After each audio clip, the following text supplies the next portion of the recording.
Okay, so yesterday I had an email from a subscriber who was very worried about a problem they had with regard to debt. As in, they're in debt, it's gone to a debt collector. By their own admission, they were stupid and ignored it. And then what happened, it's then gone to the debt collector's solicitors, and they were worried enough to reach out to me to see if I could advise or help in any way. I've seen all the letters, and it's the usual templated rubbish that they get on with and go down the path of.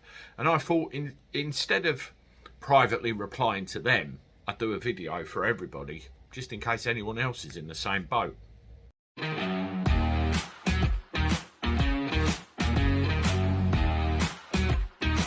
Hello everybody, welcome back to the channel. Hope you're doing all right. I'm not too bad. Let me know how you are in the comments below. And it's important that you're well, and I hope you are. And also, if you haven't done so already, please consider subscribing. It's free, no obligation whatsoever, and it helps get all these videos boosted up. Please, if you find what I'm about to say useful, please share it with your friends, share it on your social media channels, help get the word out of the Cabby and what comes out of this hole under his nose. Right, debt. Let's take something very simple. A credit card. You have a credit card with a company. You fall behind on payments with that credit card. It then gets sold on to a debt collector.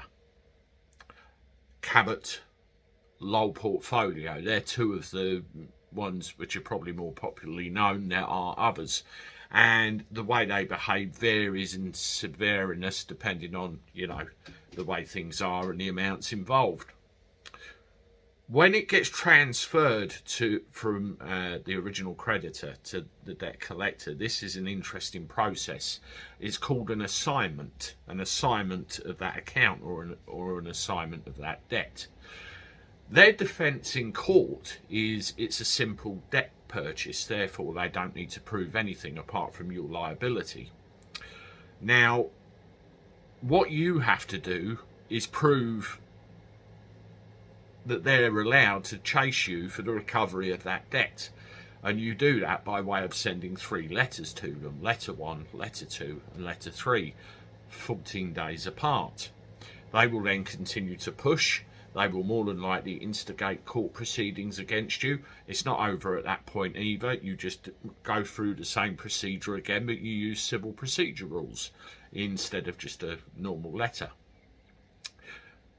What will happen then, it will either get thrown out or a hearing will get called. And I hear of a lot of cases where it gets to hearing day, they've not paid the court fee or they've not produced the evidence they've been asked to, and it gets struck out and thrown out, and then they have to pay a fee to get it reapplied. In the particular case of this individual that come to me, they said it's with the solicitors for the debt collector. What do I do? Well, it's very simple. You send them one letter only, and you say to them, thank you very much. This debt is in dispute. I understand you're acting on behalf of Cabot or Lowell or whoever it happens to be, and they have not proven beyond a reasonable doubt that I actually owe them any money whatsoever. So I would now like you to do the same as your client. Prove to me that I owe you this money by providing More often than not, they'll probably say something like, well, you owe the money, so tough shit, which is no defence in court whatsoever. I leave a link in the description below to the rough template to do with that, so it'll help. And please, one of the things they're doing with templates now, they're saying this is a templated letter, so it's no good, we'll have you for it.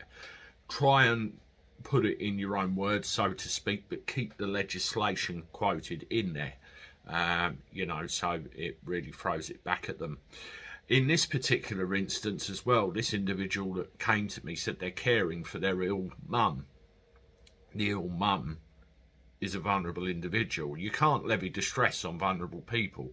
It's just not lawful, not right. Have a look at the letter. If anybody else wants any live stuff done at all, please get back to me. I'll see what I can do. But there it is, a single letter to the solicitor.